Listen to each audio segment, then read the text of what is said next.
So I know I started streaming. I think I should be live. So hello, Elephant in the Room, Mad Finger, 9 Eland, and Oswald Spangler.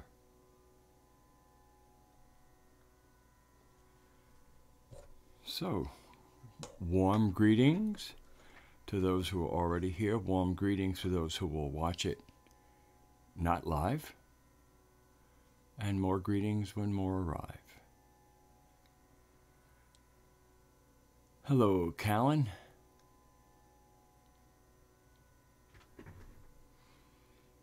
So, yo, Thomas and Soul Traveler. Oh, here I am. Forgot to bring in my nice cup. I guess I'm just going to drink out of my glass bottle.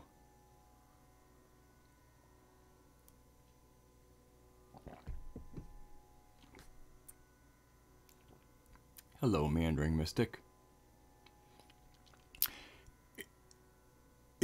I was struggling for a title. Unfortunately, the other night after I did my Mystic Brew and we were talking, I had all kinds of stuff that I wrote down on this blank envelope. And I'm looking at it, I'm going, oh boy, this is some wild stuff. And but I'm not, ready to get going there. Hello, Foxadre. But the super learning event, I guess, we'll say the term super learning event. As far as I know, the originator of that term, the one who coined it, is John Lamb Lash, and it was certainly one of the titles of the videos on the Mandela Effect Decoded when all the videos were up. I don't know if it's still up there or not.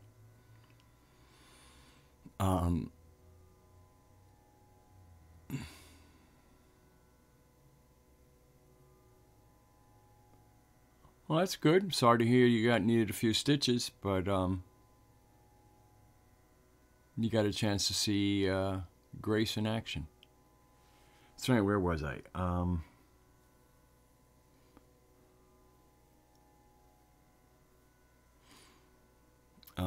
Oh yeah, so the term super learning event, as far as I know, is an original phrasing, terming,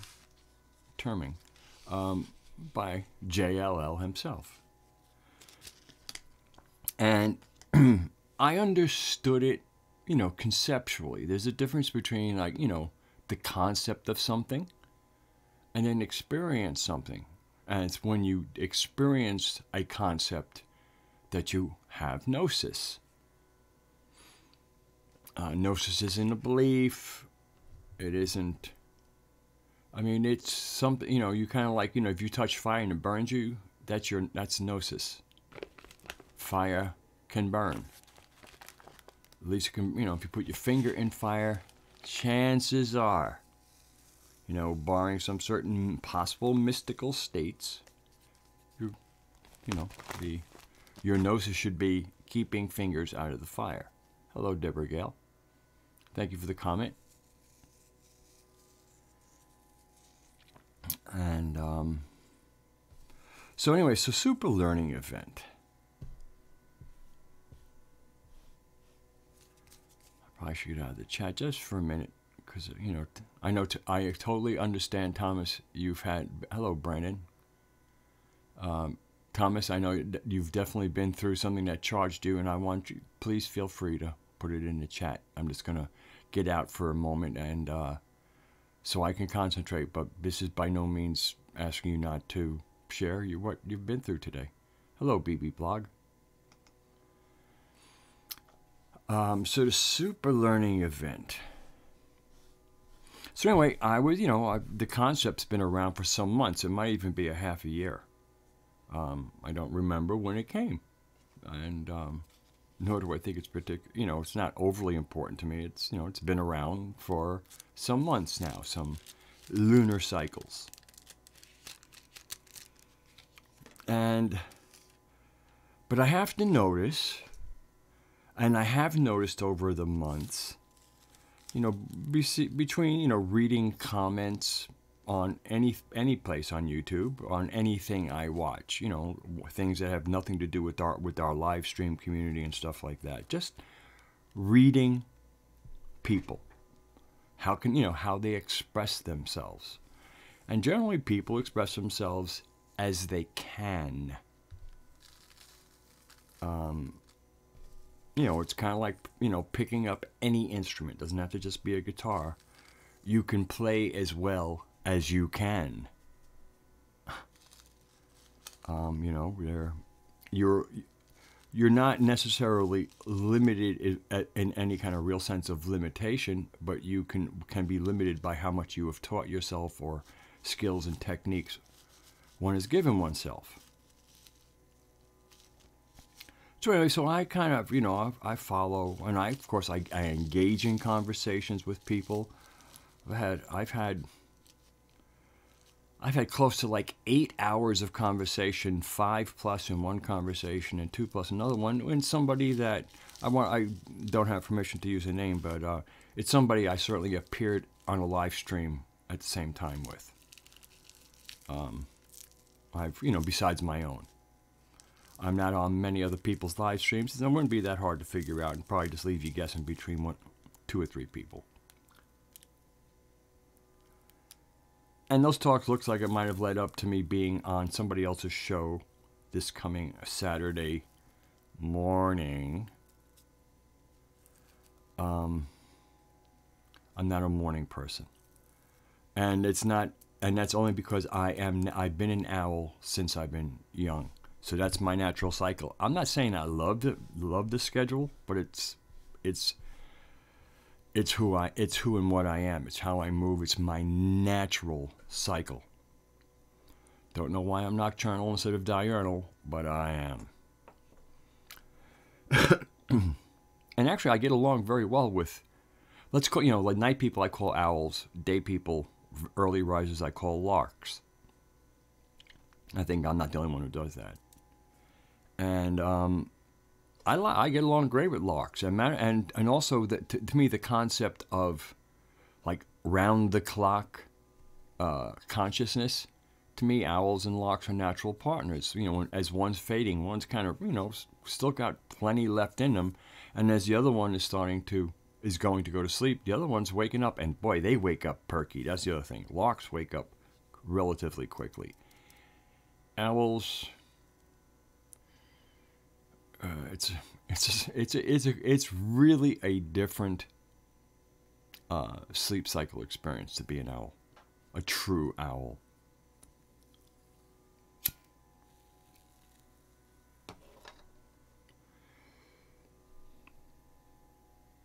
So in the super learning, I'm going to stay out of chat just to like kind of finish this thought a little bit. So anyway, so you know, so again, I read, I'm always looking at how people are, because one, you know, as a, you know, even as a coyote, I'm you know, sort of a teacher, more of an instructor. Wolf is a teacher, but I do my best to use whatever kind of wolfy type qualities to pull out of that coyote archetype. And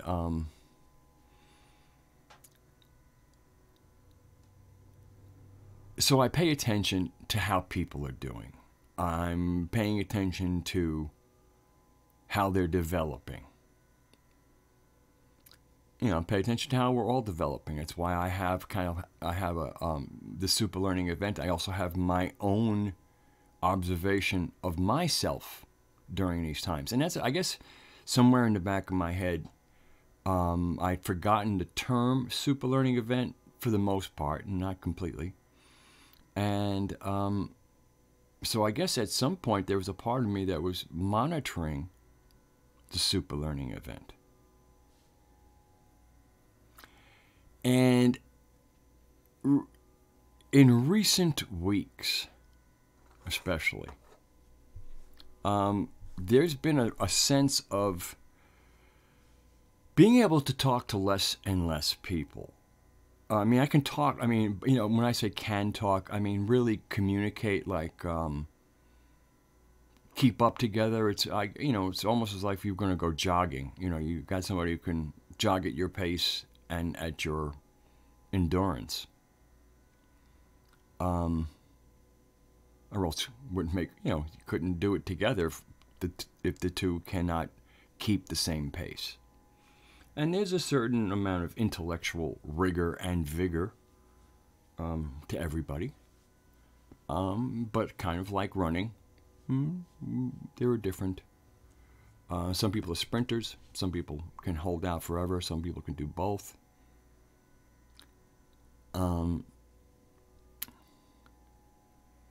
But there, one of it was almost needing to use these observations to kind of track my own progress. I kind of compared it last night when I was looking for an analogy of being in a jet plane. Being in flight where you don't really have if there's no turbulence, you don't have a whole sense of moving at hundreds of miles an hour. Similarly, when the plane first, you know, it's not like and nor do you have a real sense of kind of like when you first, you know, when you're first getting into the sky, you might be doing, you know, 300 or 400 miles an hour. And then when you get to altitude and you're doing like 600 miles an hour, whatever it is. Whatever it is. But one's faster than the other. And you have no real sense, first of all, that you're traveling at 100 miles an hour, or that at one point in the flight you were traveling at, you know, a few hundred miles an hour, and then you go to multiples, fews. Because you know you're in a kind of you're in a you know your own environment, and progress is, you know, it's just it's kind of like almost part of the background. And but if you know, if you look out of the plane, and especially like when you're closer to the ground, you can see you moving faster. The higher you go, even when you're going faster, it isn't obvious. So there's all kinds of positional points to take to you know, create observation points. And but I'm looking at some of the stuff I'm writing. I get these inspirations and I jot down notes on something like the back of, you know, a big envelope that I think this was my internet bill. And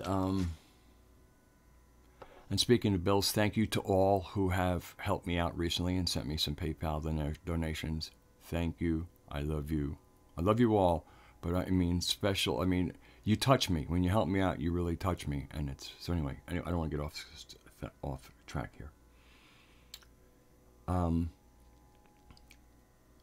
But I'm looking at some of the stuff I'm writing, and I'm like going, okay, this really feels good to me, and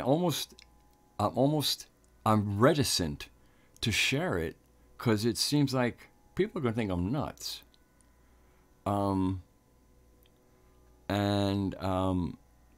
It's, although being perceived as, nutty is hardly my concern. As an Aspie, I'm kind of inured, used to that.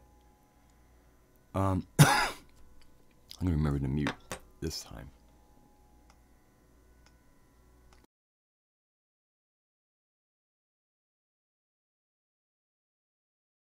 That's better. And but I guess the whole thing is like, it's one thing to be thought of nutty, and another thing to just like, could you say something we can agree with, understand, whatever. But I've noticed that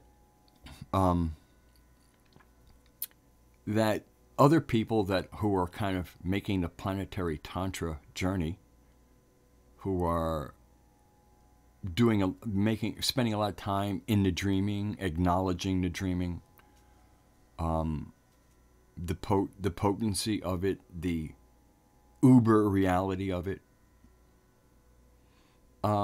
In cases like that, I don't notice. It's almost like being in the jet with the people. It's like, there they are in the next seat, and we want a conversation, we have a conversation.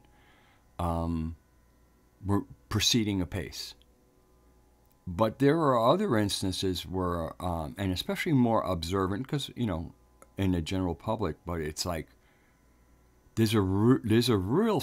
Now I'm really starting to see the difference between kind of those working with the energies and engaging in the super learning event, and those who are doing the same old, same old. And man, I see some serious pulling away. I mean, it was just like kind of last night that I was able to kind of really take stock in what's gone over the past couple of months, and I went, wow, this super learning event is real.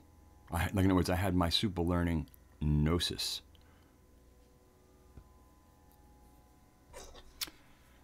And that creates challenges. Okay, I guess that'll be my preamble. I'll go into the chat now. Greet whoever has arrived. Because I got some crazy ideas written on this paper that I still have to decide whether or not I want to go through. But let me get into the chat. All right. So Brandon Young, I've already greeted. Niche, hello Niche. Windsard.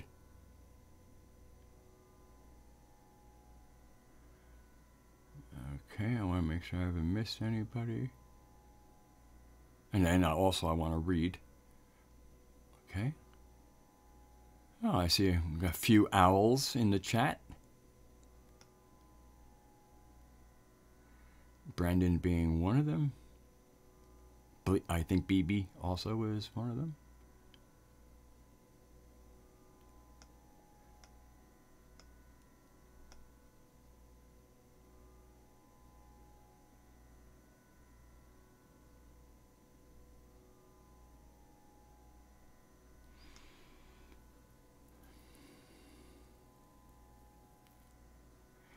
I like that, BB. Super learning sounds like superluminal.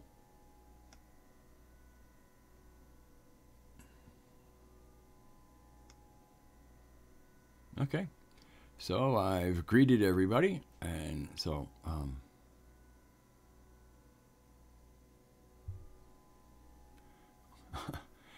yeah, Windsor, I know. I mean, one of the things, at least one of the interesting things that I have found with the person I've spent multiple hours having conversations with, new acquaintance, is being able to meeting someone else that does a lot of thinking, and then of course when it comes to women, I'm looking for that divine feminine energy, and I'm so happy to see it because I know how hard, I know how difficult in the modern world, and in especially modern culture.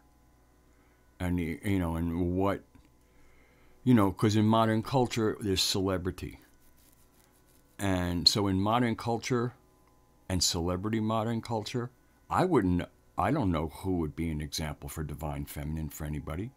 I mean, there's some really wonderful people on YouTube, probably people you never heard of. Penny Kelly comes to my mind, of a woman who just blows me away.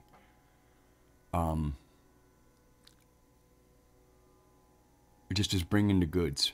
You're like, okay, you can see why it was really wise to let the women kind of take the lead in managing the homestead. Because at one time our homesteads, I mean, we all had our private homes, but the village was your homestead.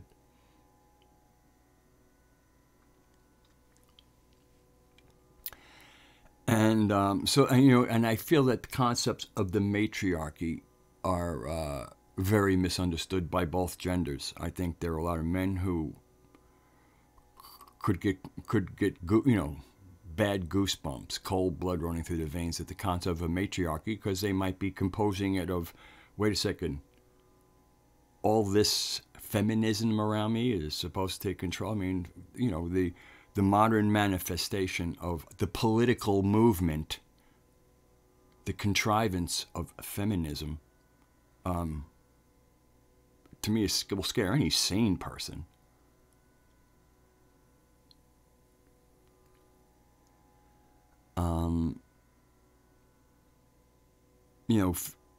yeah, I don't really want to tear into, I mean, I kind of feel like I've said enough. I don't need to really do any dismantling. If it isn't obvious, then words will be a joke. We kind of see how trying to share ideas in a highly polarized thing doesn't work. You know, one person sees fire and another person sees water. There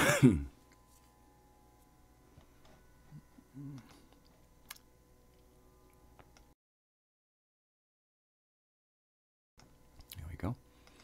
And then also I can see some, the current world is so competitive rather than cooperative. So it means men compete with men, and sometimes they'll be competing with women, especially as with the marketplace. And then women will be competing with men and women equally. So there's all this competition going on because the world is set up archontically. It's set up to create divisions, and one of the best ways to create divisions is by allowing rulers, overlords, or in most cases overlords, to come in and take the sovereignty. And how do they take that sovereignty? In certain cases, when this all first started, nobody was surrendering shit, unless they were surrendering at sword point. It wasn't like acquiescing. It wasn't how these parasites inserted themselves into our lives.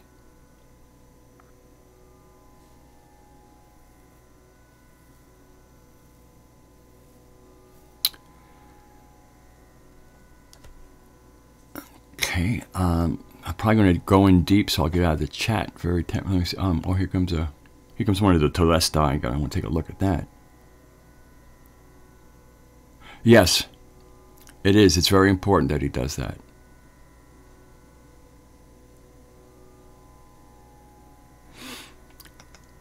So anyway, I'm now temporarily out of the chat. So when you read a book like The Chalice and the Blade by Riane Eisler, and using basically archaeology to establish what settlements looked like before the demiurge started finding inner ears to drool into. And again, the settlements were built in the most beautiful settings, where just to look where you were was, a blissful experience. Great land, good sun, good water. And in most cases, there might have been like some kind of minor wall, but it wasn't anything that a truly impassioned person would find any kind of barrier. I mean, there was no fortifications in the original matriarchal settlements. And the reason why there were no fortifications, because organized warfare. Organized. I'm not talking about skirmishes. I'm not talking about one side does something and the other side goes, no, that ain't, no. You need some protest from the men here. Again, that's kind of like, barroom brawl stuff. Barroom brawls are not organized warfare. So because there was no organized warfare, nobody had to have organized defenses, and nobody had to take a bunch of healthy men who would now no longer be producing anything, whether it was food or some kind of trade or some kind of skill, put a sword or a spear in their hand and have to feed them even though they're producing nothing. That's such a boneheaded way of doing life. And clearly when women were organizing things, they saw that waste. I mean, war is waste. It's a waste of the resources. Once again, in a real healthy settlement, everybody who can contributes something, and then everybody benefits. To have a soldier is largely, I mean, the Romans at least had their soldiers do kind of engineering. They were kind of like a war machine and the Army Corps of Engineers. Something rare, but I mean, the Romans managed to do that. Although, whether the Romans really did that, because there's a lot of new history coming out, and whether or not the Romans were really the engineers that they claim, I'm unsure of. Again, the Romans and the warlike Romans and the warlike Greeks. Okay, once they're active at war and, you know, stealing lands and stuff by sword and spear, it's usually a sign that you have a degraded aspect of humanity, and so great feats of great engineering by a people who have fallen into a warlike culture is not to be expected. And so what seems to be coming out is that the original inhabitants of Italy were the Etruscans. And then, of course, in Greece, you had the Pelasgians. But apparently in the country we now call Italy, were the Etruscans, and it's really starting to look like they built the aqueducts and the roads and the infrastructure, that when the warlike Romans came in, they just, not only did they make use of it, it was very handy for getting their soldiers around, but they also took credit for it. And if they didn't take credit for it, the later liars like Scaliger and other history inventors, who were trying to elevate the archontic world setting as something positive, you know, civilization and all the rest of that shit. And making it, you know, look, you know, trying to make warlike culture look normal. And even Troy, according to Anatoly Fomenko, Troy was probably fought certainly in the period, the 2,000 years we call AD. And I think one of the reasons why so many of the ancient battles are sent by the false historians further back into time is because they're trying to mask how peaceful the world was until recently. And part of that peacefulness was because women were the managers. And again, management isn't boss. A manager, a good manager often will be the hardest working person.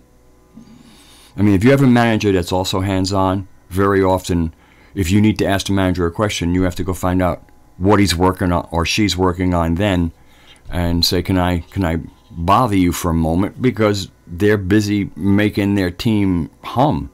And very often they can be the most skilled people. So management is not boss. There are lots of managers like to think of themselves as bosses, but can they manage? So even trying, you know, but that's why I like Rihanna Eisel's book. Her dates, could be correct, they might not, but they certainly go back into antiquity. And she clearly unmasks what we would call, in our modern language, matriarchal societies, and they looked to be thriving, peaceful, in absolutely stunning settings, with good fertile ground, and something that Mama produces for everybody, good drinking water. All right, I'm going to take a little, every once in a while I just want to pause and not just keep on hammering in this, and part of that's so I can jump in and see what's going on in the live chat.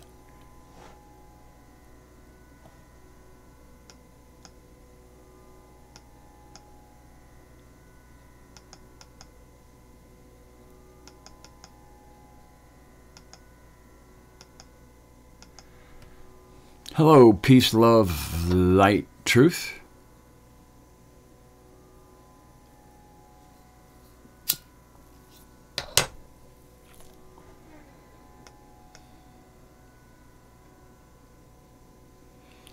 Brendan, you're referring to Chalice and the Blade as a classic book?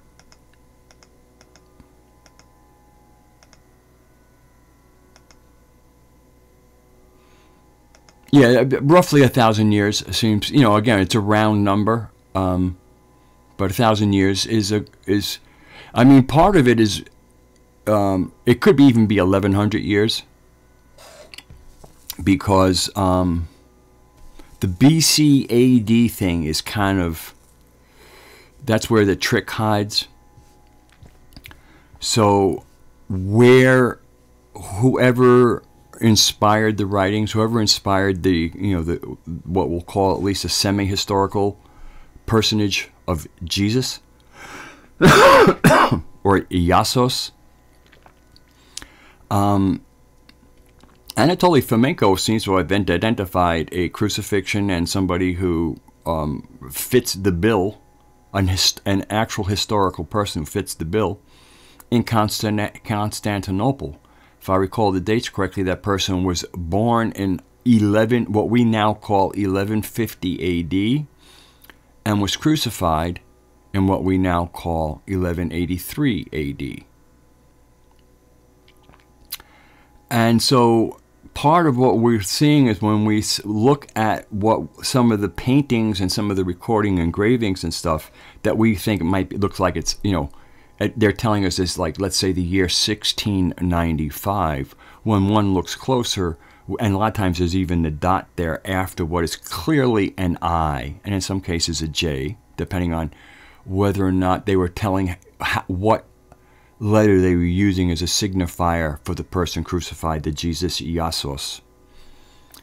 And so what they had done was they would mark an I or a J, very often a dot, and then the years after that person's death.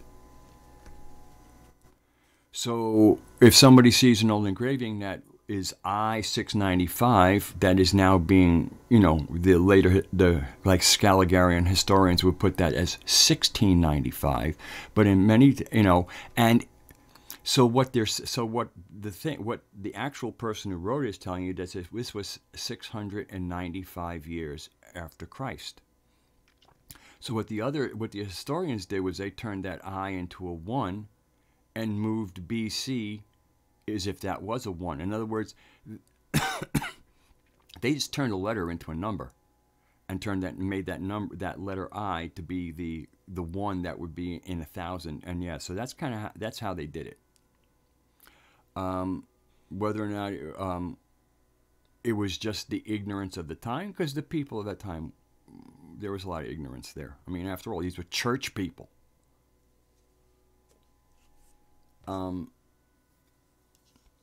Or it was contrived and part of a scheme, and I tend towards the latter.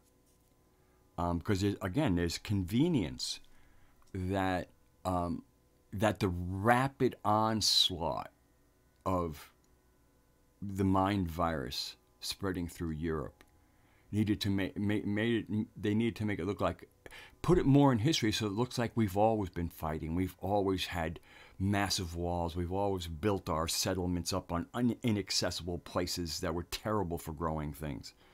To make it seem like that's just been like that forever, you know? And then, of course, that ties into telling, oh, man is a warlike species. You know, the humans are warlike. You know, I mean, again, they are able to create a false evidence trail to say, well, the reason the world sucks is because you guys suck.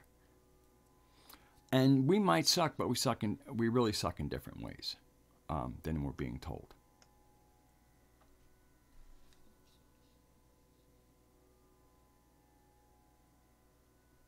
Oh yeah, I know the letter J is interesting. I mean, the letter J is in the runes, but then the interesting thing is when you listen to how the modern Scandinavian language speakers use a J, they use it as a Y.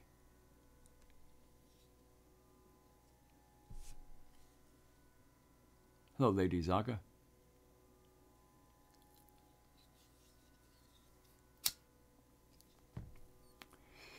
My maternal line is out of Quebec, or Quebec, as they say, Lady Zaga, and so my mother grew up a Roman Catholic, and her first marriage was Roman Catholic. But when that Roman Catholic husband was beating her, and she got a divorce. They excommunicated her. She was done with the Catholic Church. And again, why was she done with the Catholic Church? Because she was an extremely intelligent and capable woman. My mother was a lot of energy, and especially woman energy. And it was the patriarchal bullshit. She's the one being beaten, and when she tries to distance herself from her assailant, she's the bad one. Again, this is the whole Yahweh thing. This is all part of the Abrahamic woman haters club.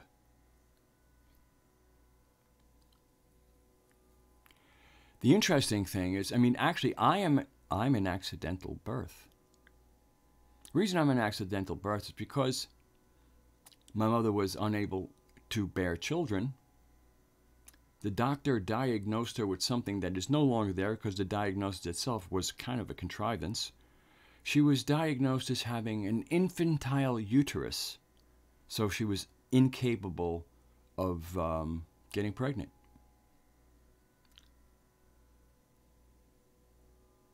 And that didn't make her husband any happier. It turns out years later, well, first of all, the reason I was born accidentally is because when my mother met my father, she had only been with one man, her husband, and then she met my father.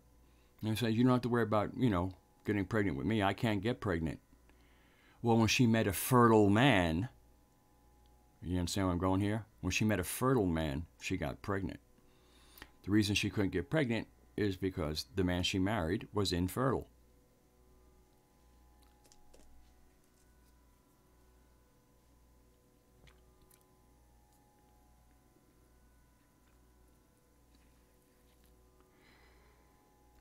But of course, the men doctors, once again, it's who failed?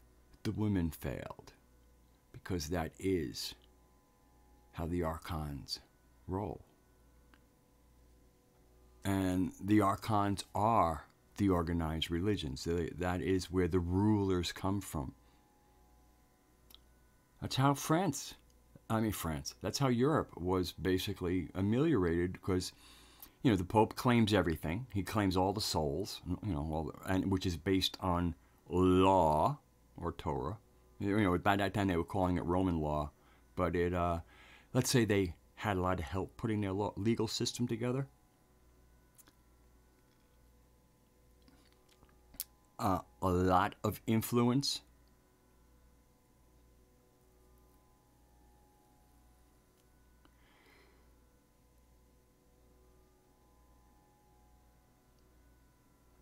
Waiting for my signal to come back.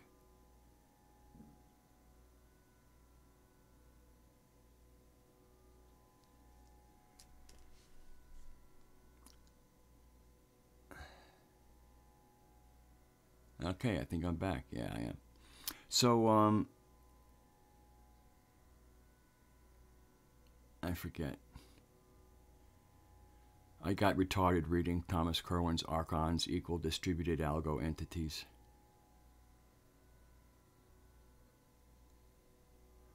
I was having a super dumbing effect. I shouldn't pick on a young buck.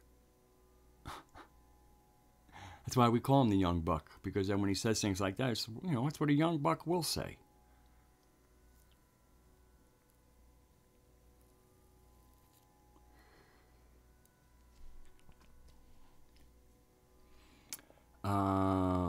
Let me get back to the super learning effect. Good, I'm good to see you laughing there, brother. My little brother.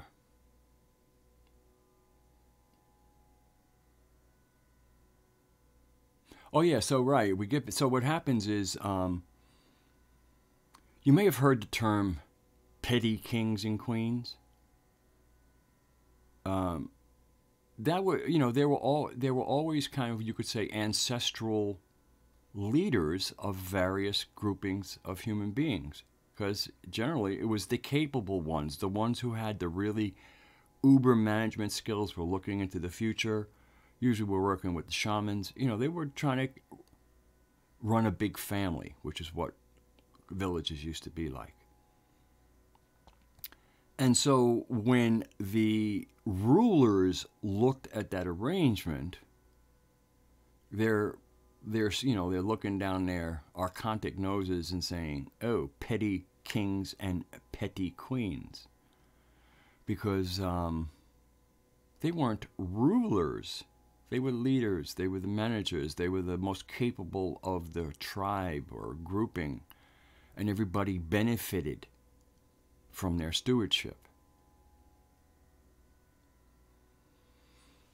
And so with the Pope, since the Pope owned everything, in their make-believe world, which unfortunately is the world we currently live in, on this beautiful guy in Earth.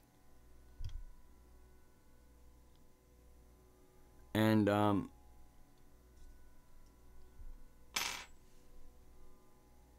so the Pope starts you have all these, so, and that's one of the reasons why you see like these conversion of pagan kings to Christianity, because that was the arrangement for them to stay with their people.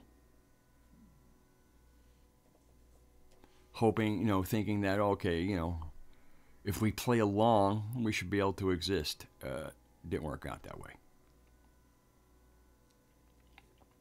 Don't let the camel put its nose in your tent or your village. And trust me, all this fuckery came out of the deserts of the Levant.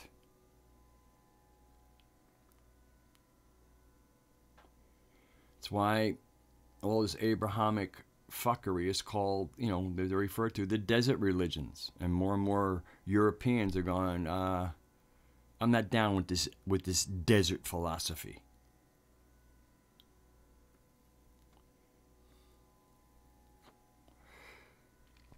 I'm not surprised that it arose out of a desert either, because the archons are extremely biophobic. It is, the destruction of the earth isn't just contempt for our mother herself and her planetary body. They're biophobic. They hate biological things. That's why, in the Torah they have all those hang-ups with food. Everybody calls it hygiene. If you clearly look at it and how to deal with blood, and they got it. There's issues there. Issues of a consciousness that is alien to a biome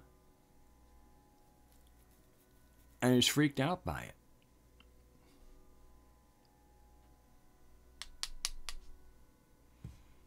So anyway, that was how, and if a king didn't convert, then they would gather now.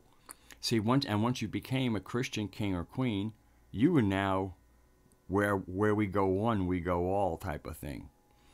So if some petty king was saying, nah, keep your desert religion, the new Mickey Mouse Club would pay that king an armed visit, and either convince them to change their mind or just slay him and his followers outright and put in a new Christian king.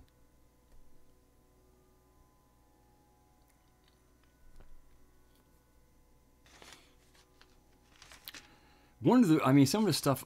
Okay, I guess one of the lesser controversial things I have written here, because some of it's about genetics, and well, I guess it's one thing I want to connect. That's one of the things I want to connect to the Super Learning event, because I wrote something here about that, I believe.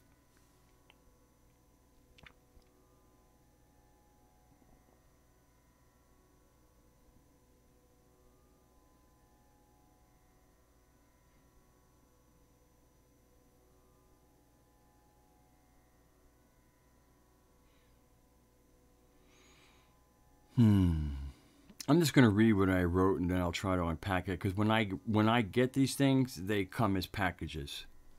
and then I just try to write them before the package evaporates, which often happens. Sometimes I'm like looking around and like, oh, where's my pen? Where's my pen? I get my pen, I put it on and like, oh, it evaporated. Correction and living in the dreaming will repair genetic degradation. It's one thing I wrote. Epigenetics and the awareness of epigenetics arrives for us at this time to utilize it in the dreaming.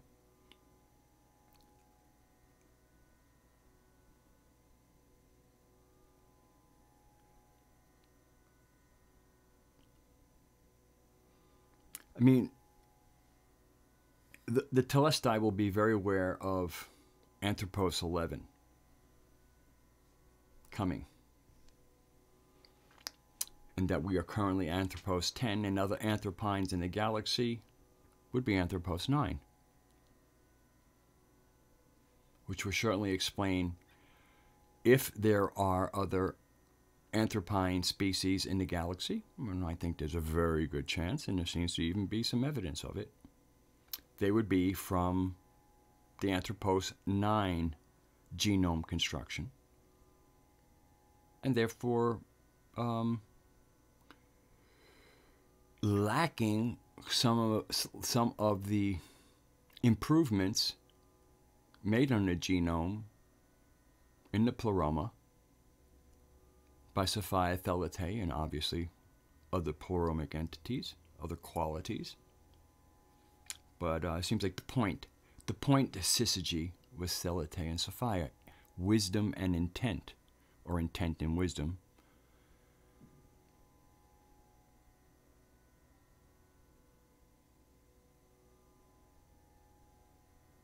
And the super learning event is a planetary Tantra term, Lady Zaga. It's part of planetary Tantra, part of the Telestic conversation, and that's why part of this is if people are not. I mean, I'm really speaking from the Gnostic movement, that those who continue to stay exposed and in something at least in receiving communication from John Lamb Lash. My own Gnostic confirmation of John Lamb Lash is he is important, very important.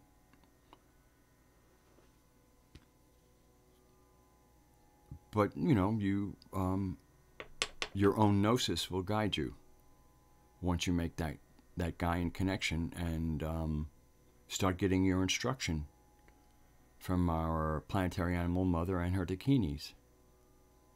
Oh, Victor Schauberg is amazing. I read his book probably like in 1993. There was a book, and unfortunately I lent it to somebody and I never got it back. I don't even know if it's in print anymore. Wonderful book.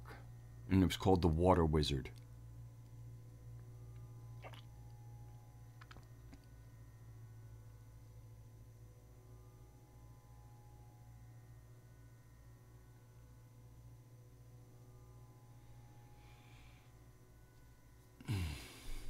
Okay, let me get out of the chat. I'll be back.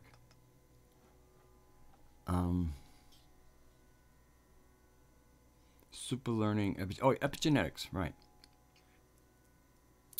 So Bruce Lipton is the kind of the person who, I guess, observed epigenetics. And so he kind of coined a word and has spoken about it. But once again, it's, he observed a phenomenon that we now, those of us who have heard about it, we now call epigenetics. And that really is about the ability of consciousness to affect our DNA. And it seems to me that part of the super learning event, which of course one engages in by engaging and coupling with our divine mother, our planetary animal mother, by knowing her story and loving her story and entering into that dreaming. By kind of doing that, one aligns oneself with that and then starts partaking in the super learning event. You kind of have to self-select to be a part of the super learning event. And the selection could be at a less than a conscious level, but one selects oneself. And the biggest selection is entering the dreaming, entering into the Sophianic narrative. That is how one enters into this. So for people who haven't done that, this will be a little gibberishy. I understand that. But I've made it clear for months here that, you know, any place I'm going, anything that's when the rubber's meeting the road, and I'm not just trying to be just generally metaphysical, when I'm speaking about the important things, if you're not grounded in the Sophianic narrative, people will get lost. One has, you know, it's like if we were going to be talking about Tolkien, and we were going to be really getting into the creation story, one would have to have to know what's in the Silmarillion for it to make any sense. Similarly, when it comes to planetary Tantra, if one does not know the cosmology of the Gaian, of the Sophianic narrative, of the fallen goddess scenario, then everything, it's like talking about a book that you have never read. And it will certainly lead some confusion, but again, this is Telestic transmissions, and that's where we're going. I have the 2 videos listed in every single one of these transmissions with Lisa Harrison, and after listening to those, a lot of what gets said here will make sense. There's some more, you know, more modern stuff, and a lot of that stuff got put up on Mandela Effect Decoded. And it was just, I mean, Mandela Effect was, you know, mentioned everywhere. I mean, you know, you'd read it in chats. There were whole threads on forums about it. But everybody was clueless in creation around it. They're a bunch of guessing. And John Lamb Lash did a brilliant job of adding coherence and the strategy of it and how it worked out and what it revealed. It was a work of brilliance. So again, you know, given that there were millions of people involved in observing the Mandela effect, only a few thousand availed themselves of somebody who was not confused and not guessing. I'm not saying that he couldn't be in error, but he would have been in error from, like, you know, like maybe, like it's almost like a math equation. Oh, I put that number in when I shouldn't, but basically, you know, the math. So that was the wrong number, but the sum is correct from everything you have. You know, so there's a difference between sometimes being an error and guessing. But the way John decoded the Mandela effect, I thought was coherent, brilliant, and playful, and novel. All qualities that us planetary tantrikas value.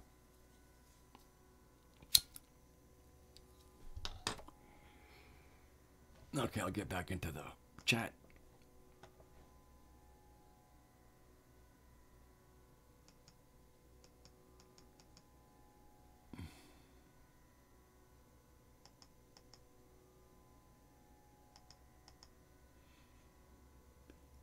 It was kind of hard to be brilliant during the periods of during Nazi Germany, and not have the state have some interest in you.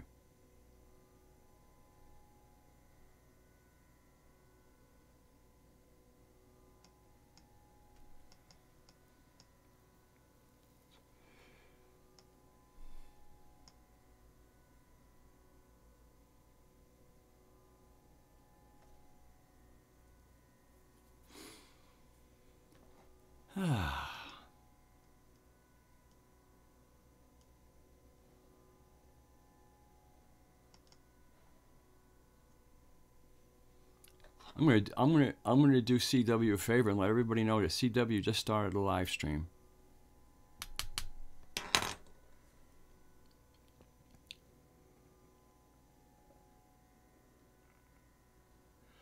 You know, Lady Zog, unfortunately, much of the material that was on, I mean, that was the name of the YouTube channel, Mandela Effect Decoded. From what I know of, it's largely been stripped out. I think if John Lash puts up any YouTube videos, it'll be because about the time he was starting to take things down from Mandela Effect Decoded, or MED as we call it for short, for the acronym. He put up his own, he put up the John Lamb Lash YouTube channel, and there's a few videos up on that. I haven't been back to check it and see what else is going there, but I'm subscribed and I haven't gotten any notifications or anything new is there. As a matter of fact, I was just looking at, because, you know, I have all my subscription, I have a subscription page, and I remember just how joyful it was to see something, you know, that was either up on Hans Carlson's site, Ginny Thwaite's site, or Mandela Effect Decoded, because Ginny and Hans would mirror the Mandela Effect Decoded. And Hans left a nice little comment on the Mystic Brew I did Saturday night. So Hans, if you're seeing this at some other time, hello, thanks for the comment.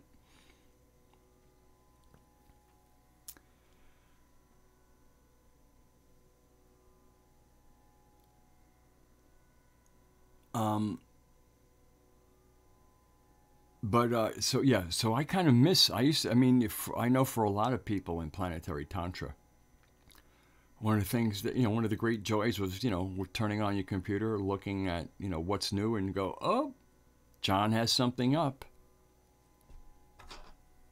And that hasn't happened. Nemitta is really, really percolating. And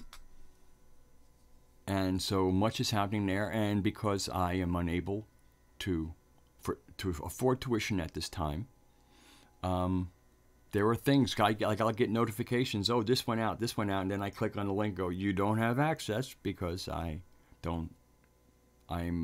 part, you know, I'm in the Planetary Tantra. Planetary Tantra is open to all. And there's quite a bit of material there on Planetary Tantra, but a lot of it has been pulled from meta-history. Meta-history is also slowly kind of getting stripped down, and in Ginny's own words, so, you know, a lot of the writing that a lot of this writing took place in around 2009 part, and it was an intense emotional time for John. And I heard Ginny make mention about that she would take out some of the more, they would be editing out some of the more unnecessary autobiographical material or something like that.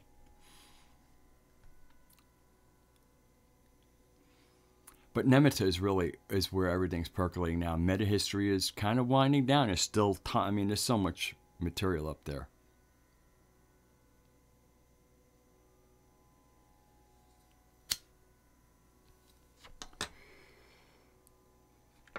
Also, I'm going to be knocking all over the place. In addition to my almost 8 hours of conversation with one woman, I can say it was a woman, I've also had some conversations with Groovy Bean, as we know as Yvonne. And we intend to do a show together at some point. I don't know if it'll be a live stream. It might be a live stream, it might be pre-recorded, and then I'll just upload it. It might be easier not to deal with a live stream while she's doing what she needs to do. But we'll see. But not, we're kind of waiting for the right moment. There's one of the interesting things going on with our community, and especially the ones with more subscribers, like Joe from the Carolinas, CW Chenter, and Dark Journalist, and Cliff I to some extent. I mean, Cliff doesn't weigh in with this other stuff as much, but he's in it, and you know he's been in he's frequently in a lot of the chats going on. I've never seen him in my chat, but I've seen him in CW's, I've seen him in Joe's, I've seen him in Dark Journalists.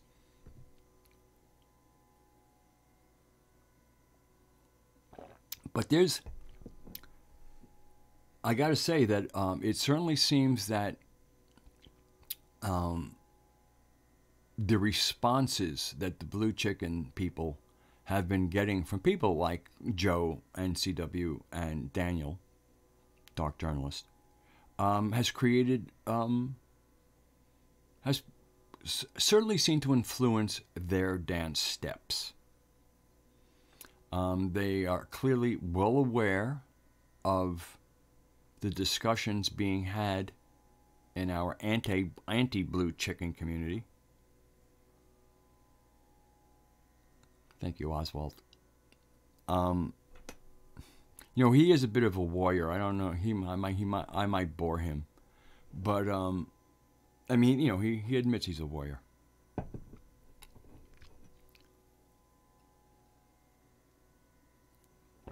But there's, you know, so as our team creates quite a bit of, it's shining quite a bit of spotlights in an unflattering light upon the Blue Chicken crowd, they're responding. So one of the strategies for myself in doing something with GB is waiting for the right moment. In other words, you know, they're still dealing with, they are dealing with some incoming, which should create some influences. So the whole thing is, and then it's also, I don't want to do. Her story is finally getting out. Again, it tried. She was trying to break it on her own when she was doing her live streams with Lisa Tenney. The story was breaking on her own channel, in her own live streams. Raksha Moose picked up support for that and was supporting her in that endeavor. And things went terribly chaotic. Things went poorly. Those were the times, and we don't need to revisit them because we're not in those times now. Remembering them probably has some utility. But once again, it's if we make mistakes and we learn from our mistakes, it's good to remember the mistake that we learned from. Doesn't have to be a stain upon our reputations. And so a couple of weeks back, that story kind of reemerges with Groovy being on CW's thing, and she really laid out. I mean, she had screenshots. She laid out, to me, the real dirty, dark, stinking, fetid underbelly of the Blue Chicken crowd. Hello, Sophia's Emporium. And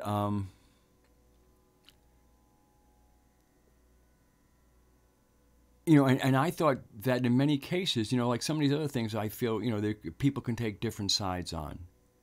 Oh, it's okay to trademark. It's not okay to trademark. Again, the normal things. But when it comes to how one group of humans treats another human, a lot less gray area in there. I mean, to me, you're an empathetic human being, and that'll be the majority of the people, or you'll be some form of sociopath or psychopath, and it won't move you. But fortunately, at least the psychopaths are, a very small, single number percentage of the general population. But sociopaths, although not necessarily hardwired the way a psychopath is, in other words, where it isn't genetic, there's a lot of wannabe. There's a lot of imitative behavior. So anyway, so little by little, again, the first time she was with CW, she really did the first kind of really laying out the evidence since she did it on her own channel. Because on her own channel, she laid it out brilliantly. CW gave it a space, and she did a good job on that first time she was speaking about it there. And since then, it's still what's good is it's been presence, but, it hasn't been the full exposure with the screenshots and everything else. I think it's good to wait a little bit of time, and partially also just to find out, because there might be more to talk about based on, you know, what do the blue chickens do next? So there's that, but and then also, you know, it's Groovy Bean's story is not only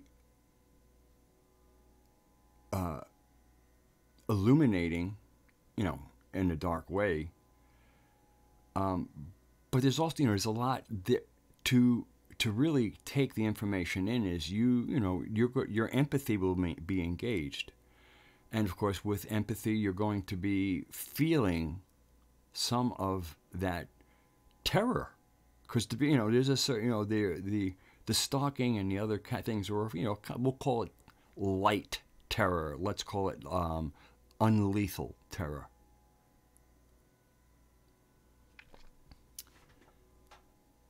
Yeah, it's on. It's on the well. It was, I don't know what you're asking, Lady Zaga, when you. But if you're referring to Groovy Bean, yes, she has. I don't know whether she's re-uploaded. She had closed down. She had closed down her website after conditions created that. But I don't know. I know she's starting. She's now repopulating her YouTube channel, and so some of the original stuff may get up, but like the most recent stuff of her, you know, again, she's kept excellent records, screenshots, and all the rest of that kind of cyber paper trail to show what kind of people the blue chicken cult is.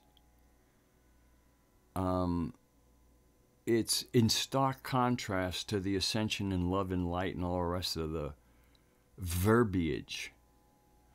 In other words, you know, and she puts it as a real, you know, they say one thing. In other words, their talk is one thing, but Groovy shows how they walk, and it isn't like they talk.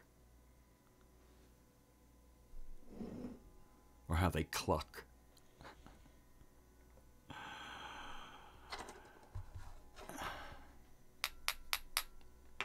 A fuster cluck they are. So anyway, but Groovy and I have spoken, and we intend to do a show together at the right time. And that right time will present itself, and we'll know when it is. So it could, you know, it could be happen almost any day, and it might be a little bit more than that.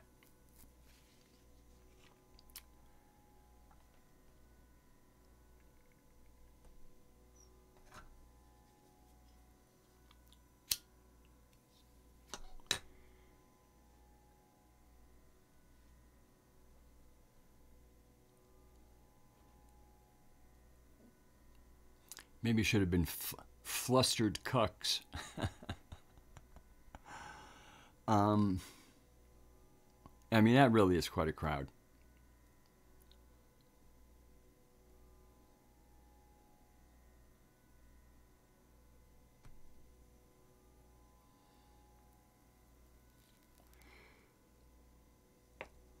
If anybody in the chat knows how to which video that Yvonne was on with CW that really kind of unrolled, if anybody is aware of it and it wants to help Lady Zaga, I'm requesting that. Whether one honors the request is another story, but I'll just put that request out there.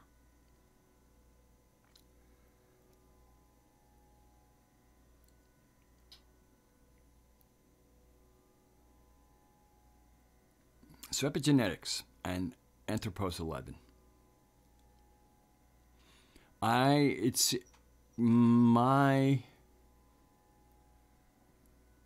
I throw myself in, how is this all going to work? What has kind of seems to be, I'll say communicated to me, but I'm going to say seems to be, is that the kind of, let's call it like the modus operandi of the super learning event, and its connection to the dreaming, and its connection to the epigenetic occurrence of Anthropos 10 becoming Anthropos 11. where consciousness affects the DNA.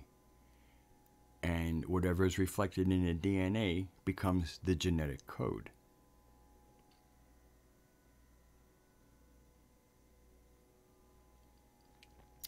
And so that does create some interesting effects in a large community where you have practitioners of planetary Tantra mixed in with people still looking. And in certain cases, people who have settled on a cosmology.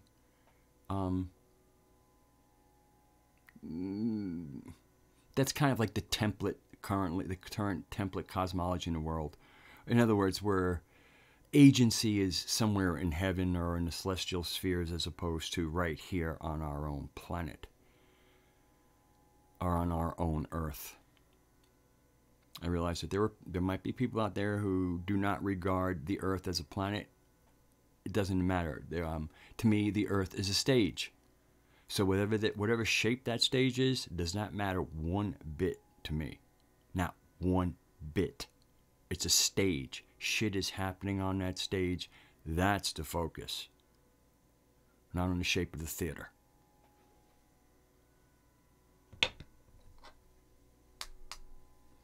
And arguing over inconsequential details is pure archonty. I mean that's just archontic behavior.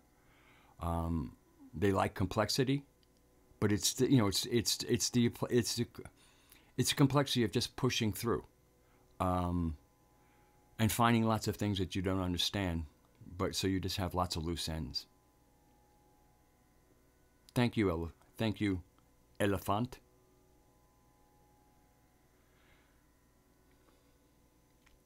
See, it's having an elephant in the room isn't necessarily a problem. Generally, the elephant in the room is what you want to focus on.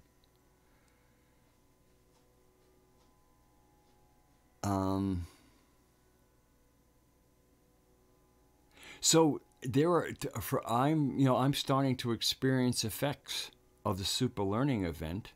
I mean, I'm starting to realize, like in certain things that I'm doing in my own life, whether it's I've been playing a lot of guitar and bass lately. I have my drum machine out. I mean, I've been practicing for hours, and I just find myself, I've been playing bass since I'm 16. I'm going to turn 66 in 2.5 months. Do the math. I think that's 50 years. And meanwhile, here I am finding myself playing the bass, and I'm, just refining. And there's for certain techniques I go, oh, gee, what a double triplet sound like? Okay, well, let me teach it to my hands, and then be able to play it for 2 or 3 minutes continuously in time to a drum machine. But I notice I'm able to kind of lay in that new muscle memory and the neural pathways that go with it, and just even conceptually. I mean, I'm noticing I'm really feeling smarter, and I'm also noticing some, like a gulf. Again, months ago, I spoke of the snap. And, a snap is an inception point, where if two things that were once connected snap, and the reason they snapped is because they're, either they're both moving away or one is standing still and the other is moving. It doesn't matter. If even just one of two things that were once attached, one thing moves, and there's a tether, and then that snaps, and that process continues, there's going to be greater and greater distance. And it was months ago that I identified the snap. Now I'm starting to look out and I'm going, wow, we have moved. And of course it depends on what side of the snap one was on. But even if you're on a shore that's not moving and there are people on a boat moving away, both will experience that there's a distance growing between the two parties. And so, again, months later after that snap, and I think that happened like in May, June, maybe July.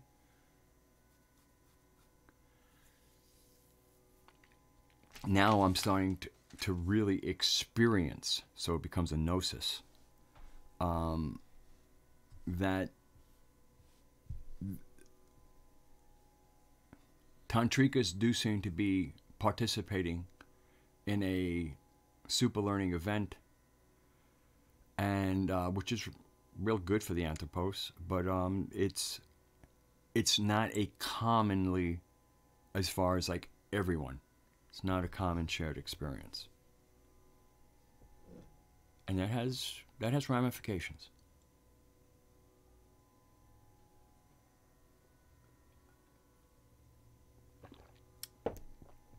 Which I think at this point, since I'm just kind of getting an idea of ramifications, we'll have to continue observing to observe the ramifications, as opposed to right now observing a snap.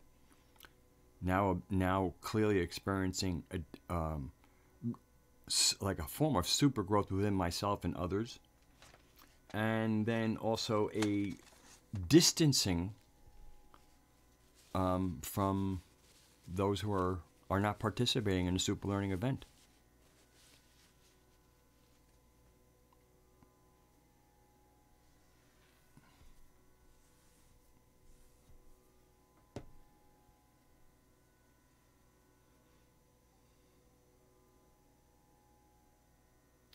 Thank you, Elephant.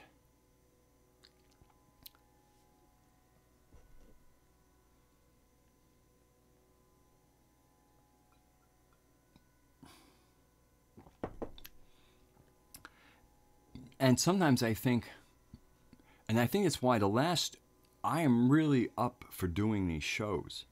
I'm really up for doing the Telestic transmissions. And, but the last two, as much as I'm up for the show, it's like, what am I going to speak about? And I'm kind of realizing that part of it is I want, not everybody, hello, Mary Evans, that, I don't want to be exclusionary. I really don't. I mean, I'm speaking, to anybody who's interested in planetary Tantra, but the interest in planetary Tantra can't just be the stream. The interest in planetary Tantra has to be learning Sophia's story. But part of the thing is I still want to be, inclusive. And I think the last 2 weeks, especially being aware there's kind of a gulf. It's just like, well, how do I do my best to speak to as large a group of people as possible and stay relevant. In other words, stay aimed, stay telestic. Because the challenges that face us as both a species and an ecosystem are very, very serious. And if one follows, the crowds and what they think is important, they're not, the important stuff seems to not really make it into the conversations. Just the fact that there are people out there still talking about politics, like the left this, the right this, they're lost. Fucking lost.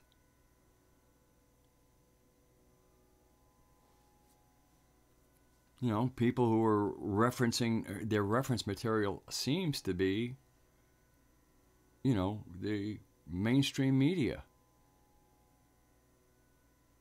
I don't even have words for that. Don't have words for that.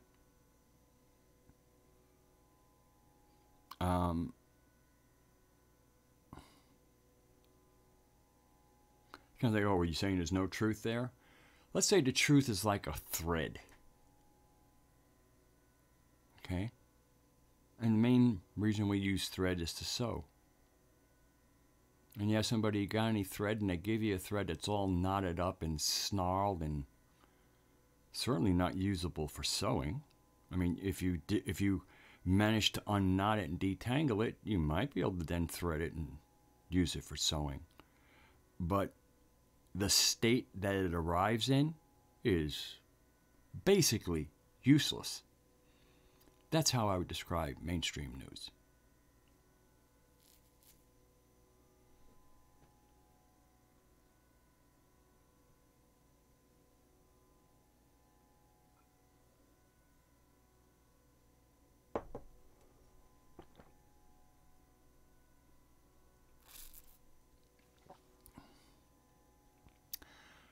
Well, that's that's one of I'm gonna I'll get the NPC concept is not new. A matter of fact, there's a guy Tom Montauk. It's one of the earlier kind of more interesting metaphysical and kind of new agey type stuff. I think it was the Montauk Report. I forget what the name of the website is, but the man himself was Tom Montauk, and he had written up quite a bit on what he called organic portals. To keep it really short and simple, that there is no difference between an organic portal and an NPC. And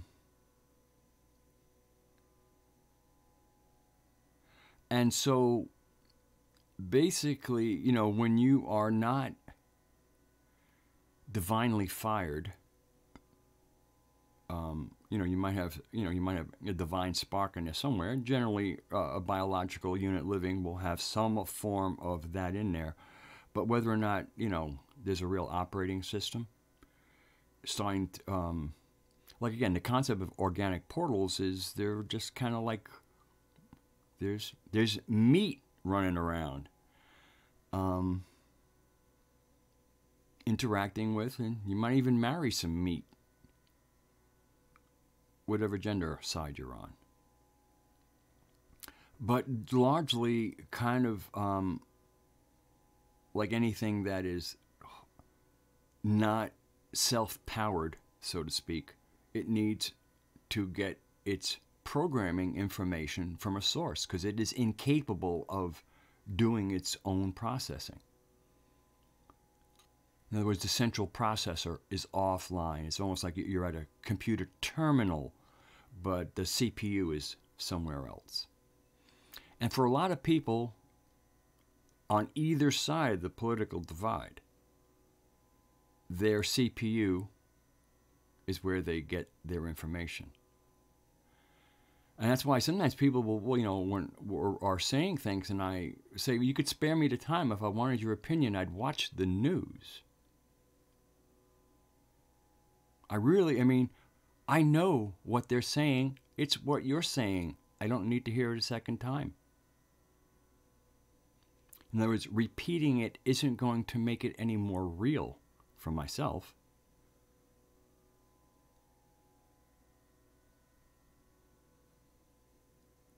Live streams are not a particularly great vehicle for getting things. It's for me, it's to keep a sense of community and discussion around the work that we need to be doing with ourselves and others. I'm doing some really good work with some other people. I'm willing to, throw Raksha's name out there. Been working with the man for months.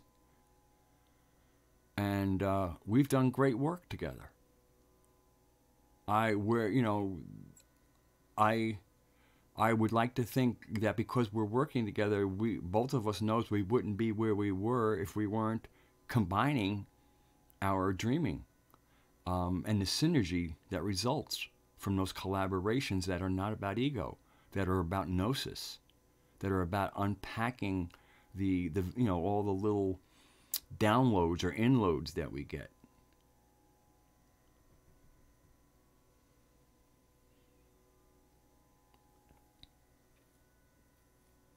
That's always helpful, Wizard. And also, I think looking at when you really go to the Kalika War Party, and really know the depth of the strategy, there's something there for everyone. It's not, in other words, there's the tip of a spear and then there's the shaft. And so it's broken down, and it's kind of, it's inspired. It's inspired.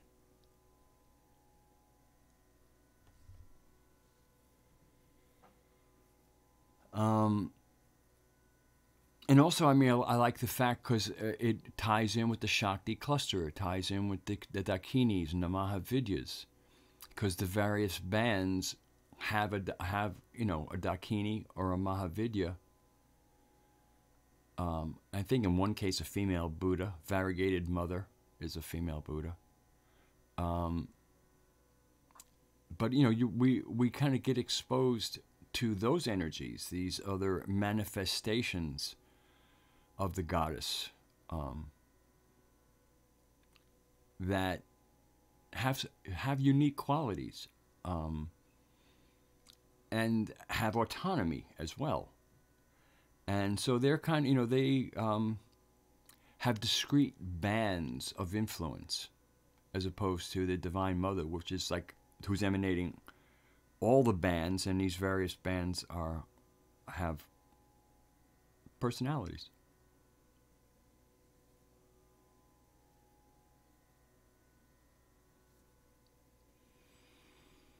I mean, there's there's one band that is all about, in many ways, you could call it the healing tent. There's one band dedicated to sustain, both, keeping those who are kind of going out in the front lines and maybe getting banged up, that they have a place they can recover. It's really, like I said, it's inspired. And the reason why I want to say it's inspired, because I want to give John all the credit he deserves.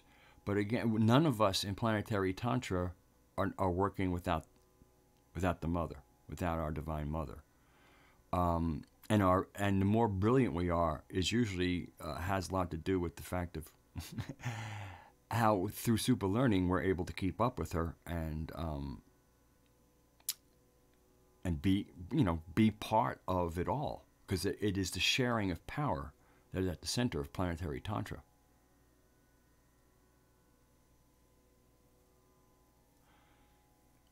Yeah, Mary Evans is somebody who's in the chat right now, and I'm into some communication with her, and her heart seems to be very much in the right place. And an interest, right there, I'm reading her words. I'm offering safe haven for Nemitta travelers to co-collaborate. So again, build it and they will come. So good work, Mary. Thank you, Bibi. And I mean, there was a period of time where I really was ready to kind of, I stopped in the Can't You Hear Me Gnostic live stream for a while, and I'll be quite honest. There's a chance. The only reason I returned as quickly as I did was from the guidance of my brother Moose.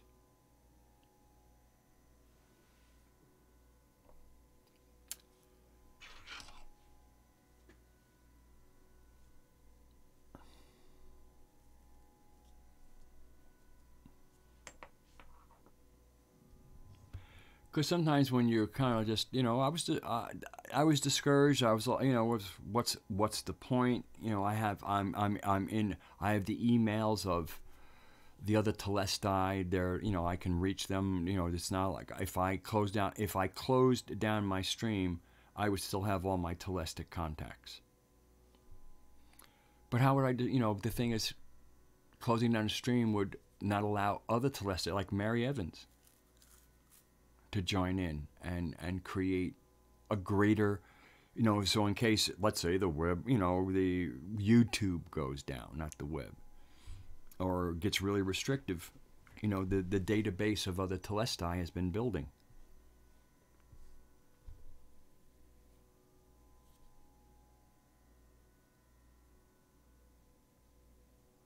The supper learning event. All right.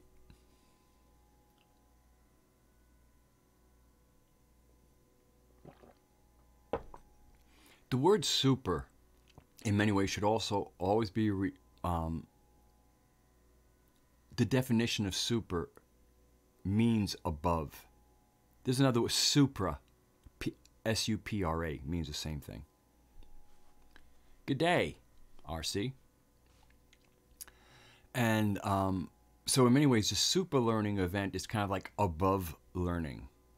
And that's because I would call it above learning because it's a combination of the normal process of intaking information, but also having the inspiration of the wisdom goddess. It's that wisdom coming into our learning that makes it above learning. Oh, really? Walter's on? Shit, I'm ready to close down my stream to go see Walter. I really enjoy Walter Bosley. Walter Bosley, publicly, is a researcher. Somebody who's been, you know, with the military and some intelligence. A guy that I think has good, you know, kind of good male energy. A little bit of a rough and tumble guy. Smart. Playful. Feisty.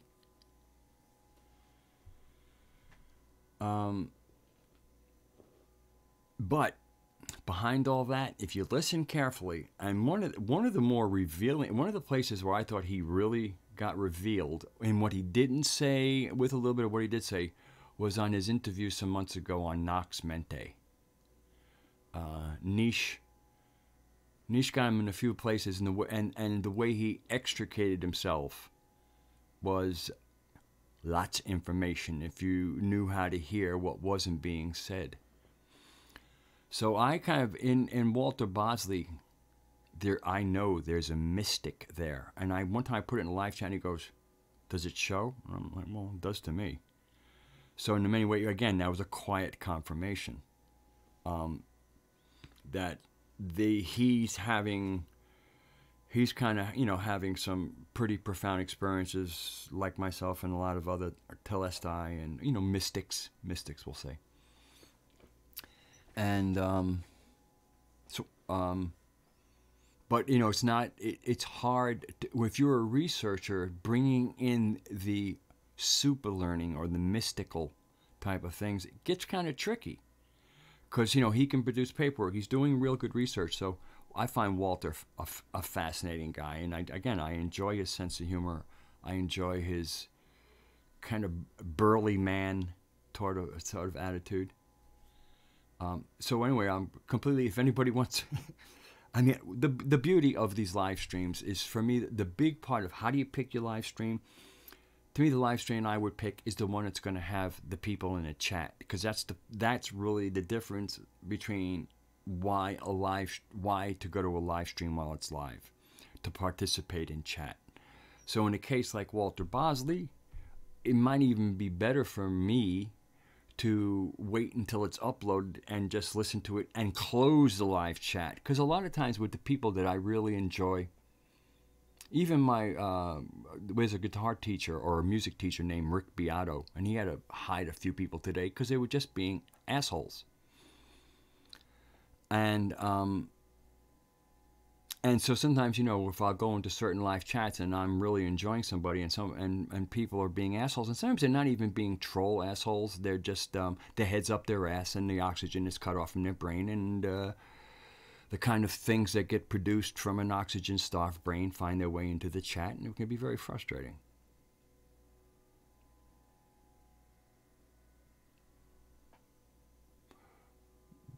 And I really look forward to being able to order some books of his on Lulu. I'm really interested. As much as I know I want to get into his Empire of the Wheel.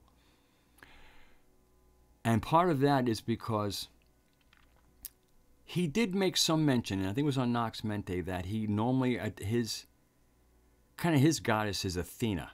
And of course, that's the Greek goddess of wisdom.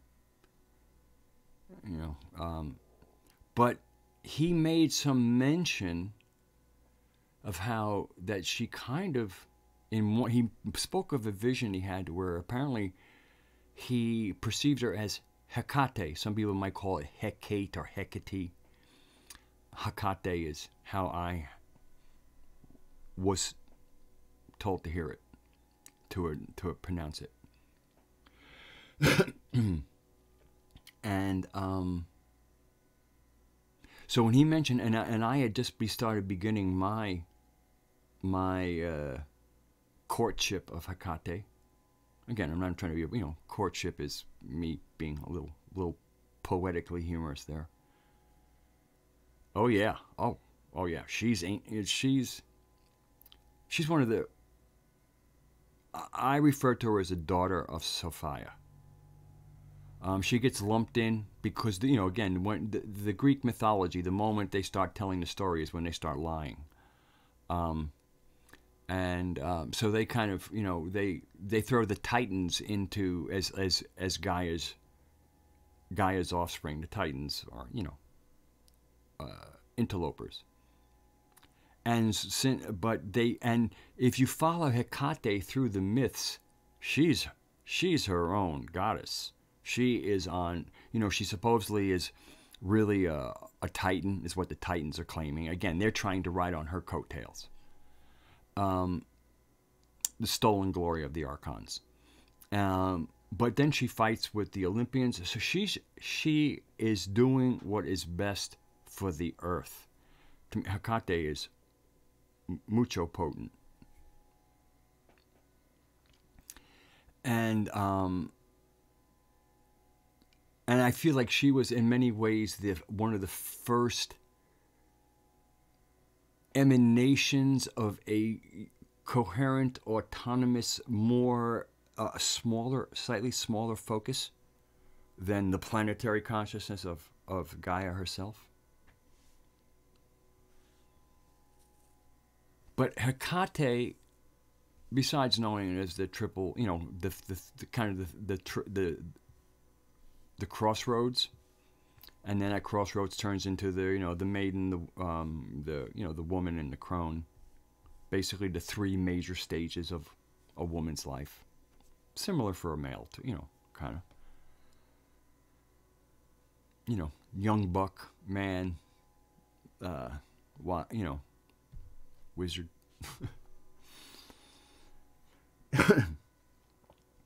But Hecate, and I look into her, she's all part of the whole thing with the crossroads is she's really a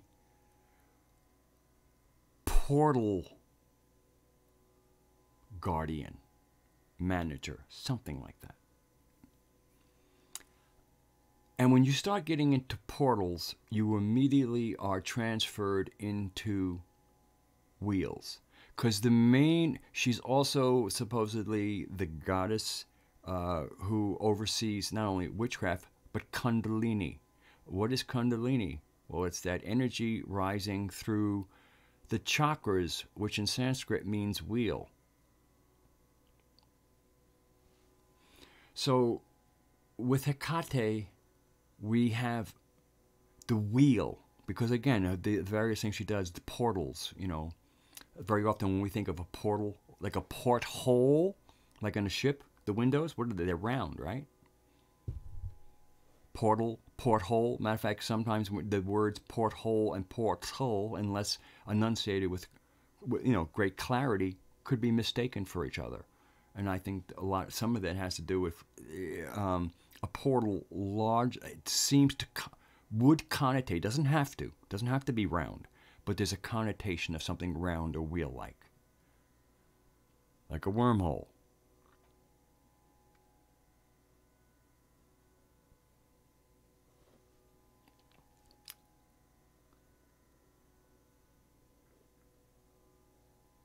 I want to continue with this, and I hope I can follow up on what you just said there, Wizard. So when I see when I hear Walter Bosley saying that basically Athena's is his Shakti, but he said that she's manifesting as Hecate, and I'm not. And at least when the way he said it, it says like he wasn't necessarily sure what was going on. Hello, Vernon. But then he writes the Empire of the Wheel. And then we have Hecate, who I'm really seeing as the wheel, portals, chakras, that whole domain being part of her stewardship. Then to me, one of the reasons he's writing Empire of the Wheel, so the goddess energy is manifesting, seems to be wanting to identify itself to him as Hecate.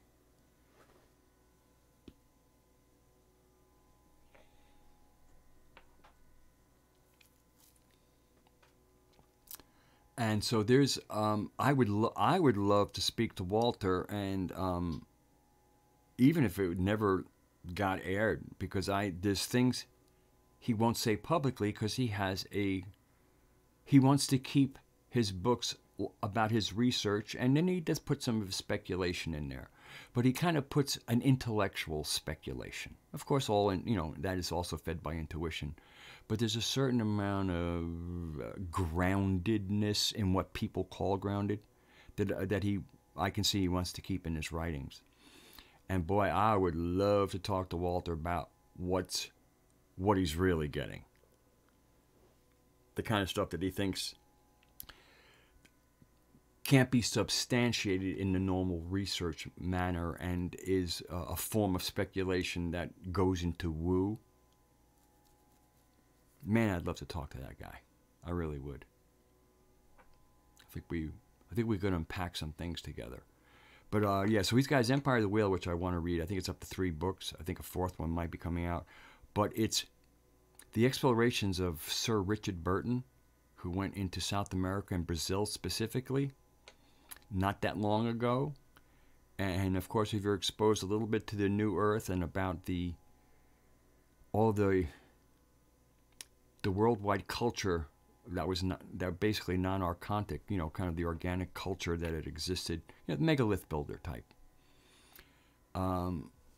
It appears that there were some pretty amazing cities in the jungles, and I'm pretty sure Richard Burton uncovered that, and I would love to see what Walter tells in his books about that.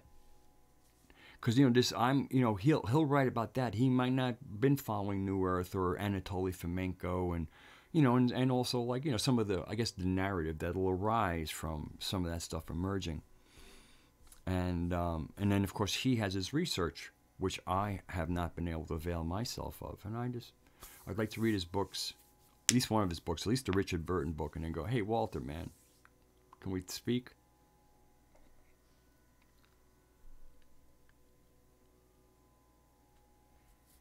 Vernon's a great guy. He's another person I have, as somebody that I speak to face. Jeet Kundalini. That's good. Okay, Windsor, you had said something. I kind of felt I wanted to speak a little bit about. Oh, Telestic narrative is just the mythos in itself. I mean, that the mythos is a point that some people, what the meaning of mythos is, as opposed, the mythos as a narrative that you insert, one inserts oneself into because it's the greater reality. Kind of like dream time of the origines.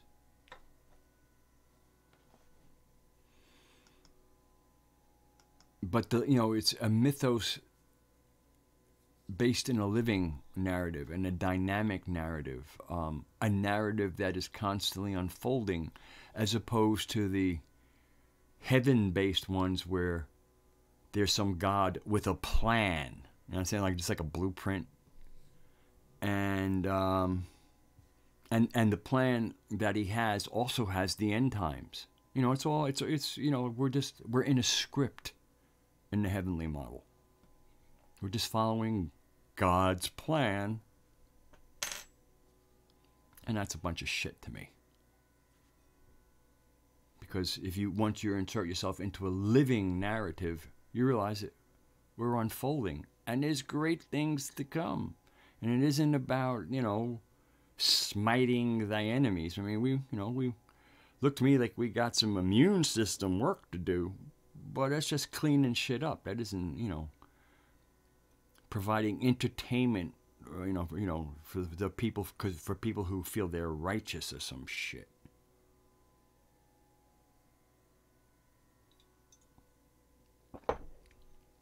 You hear the word righteous, run. Somebody claiming to be righteous or righteous this or righteous that. Remember, the word right comes from ritual. And they don't use the word righteous in there. They use it as almost like in the word, how we sometimes currently use the word right, meaning correct. Correct means correct. Right means ritual. Right means sacred.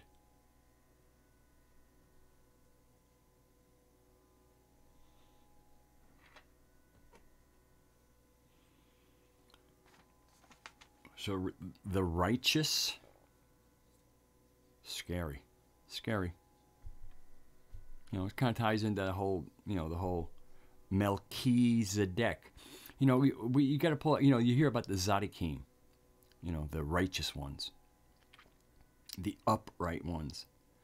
And Melchizedek is just a combination of their word, kind of for, the way Hebrew's constructed, it's constructed in consonants, generally 3 consonants.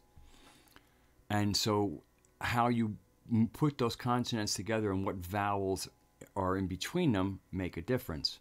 And then they also have some trick letters. Like, in other words, they have like a CH, but they also have kind of a K or maybe even a Q. And they all end up kind of the same, except there seems, I think, with the CH, there's more mucus involved. Like more of a but kind of like the same, just kind of like the fuckery in English between the sounding of a C. And again, I've mentioned before, in the runic language, a C is a K sound. It's like a K. You don't need a K. That's why there is no K in the Elder Futhark, because that sound is already handled by the letter Kano, which looks like a C, like how we say cat. But when we come to like Melchizedek, the first, it's made of 2 words, and the first one would be a combination of M, L, and a K or a CH sound, okay? Once again, they kind of play there's that kind of game, and I think part of the game is, for the those in the know, you can use a sound, but you go, oh no, that's a K instead of a CH, so therefore it has a different meaning. Wink, wink. So basically, in many ways, the same. So let's take 2 words, Malak and Moloch. We all know who Moloch is, right? Hopefully. Moloch is bad news. Malak. So again, we're having this. So Malak means messenger or angel. Now, of course, like in the case of Melchi, what you have is you have an M, a vowel, the L, and then either that and that K sound without a vowel between it. And then you have a vowel after the sound, another way of building things. Yeah, there you go. Good. Very good, Bibi. Melech means key. So again, you have that same building block, what I will call the ML and the K sound. Now, Moloch, they use the CH. Moloch, they use the K. All right? So, of course, this is, to me, this is an obfuscation where basically Moloch is a Moloch. But because they use a different letter, they're able to do good guy, bad guy. Because the whole Archontic game is good cop, bad cop. It's kind of like the Democrats and Republicans. No matter what you do, you end up with shit. And So with Melchizedek, you have this MLK first part. Could be Malak, Molak, Melech, and in this case, Melech is more like the king of Melchizedek. But again, this is how you have to understand how they kind of how they use their building blocks, and how, you know, just so if you have three consonants, they could have vowels in between them, or they could have two consonants slammed against each other, like the L and the K of like Melchi. And so then we have that part. So again, we have king, angel, or Moloch type being. And then we have, so Melchizedek, which really is Zadok, Holy One. You know, once again, holy, not sacred. And righteous one. So, I mean, the figure of Melchizedek, when you pull it apart, it's an archon. One of the, probably, one of the big ones, like, one of the, the kind of, in the archon angel group.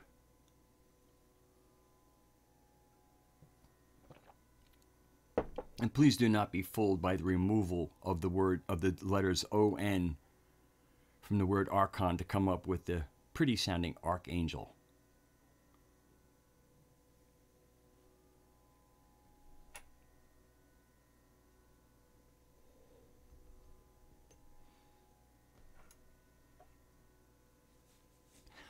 At some point, there's only so much we can break things down. I mean, yeah, there's fuckery involved, but there's a certain amount of things will be left standing because she will leave it there so we can have clues.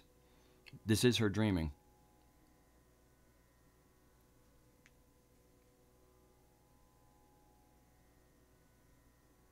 Yeah, like I said, I've been, I'm trying.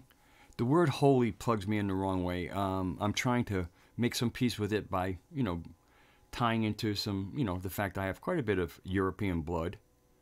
I am a pagan, and where holy comes from holly, and holly was in especially northern pagan Europe, holly was a sacred plant.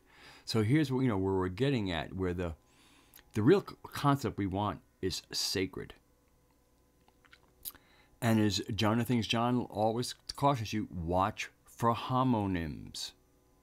So when you get into a word like holy, and then you have socks that you throw in the garbage because they're holy, we start seeing some of the cesspool humor of the archons.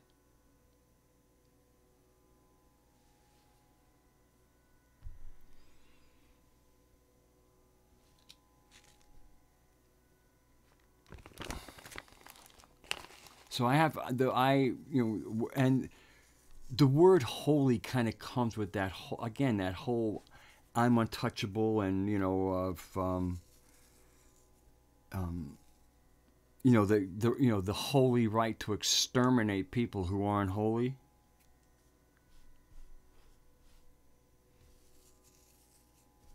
Yeah, sacred.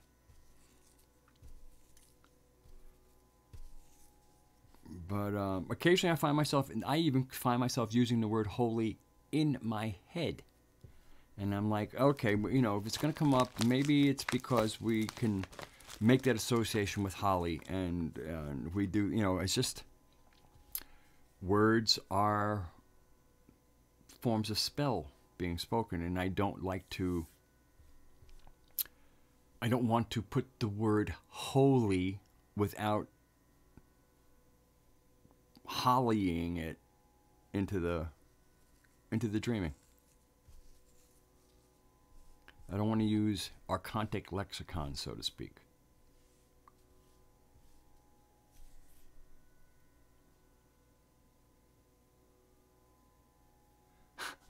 Papal bull. I mean, as you go, yeah, that's a whole lot of bull. It really is. I mean, it's in your face. Popic bullshit.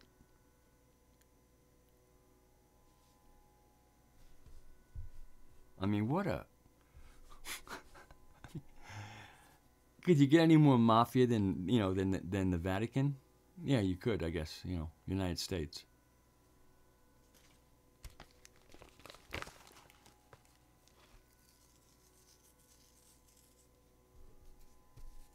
That was one of the conversations. I guess we're getting towards the end, and I just want to.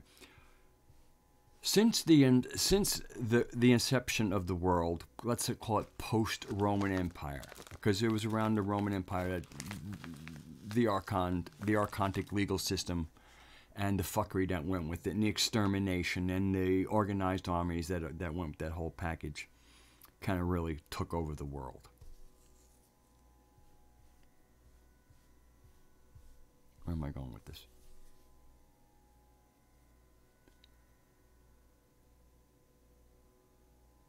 I have to wait for that line to come back to me.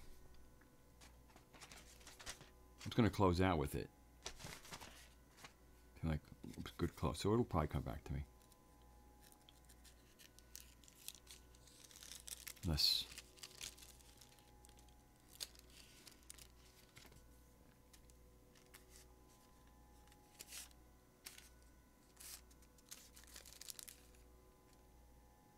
Oh, yeah. Because there was a conversation I was having. Warlords.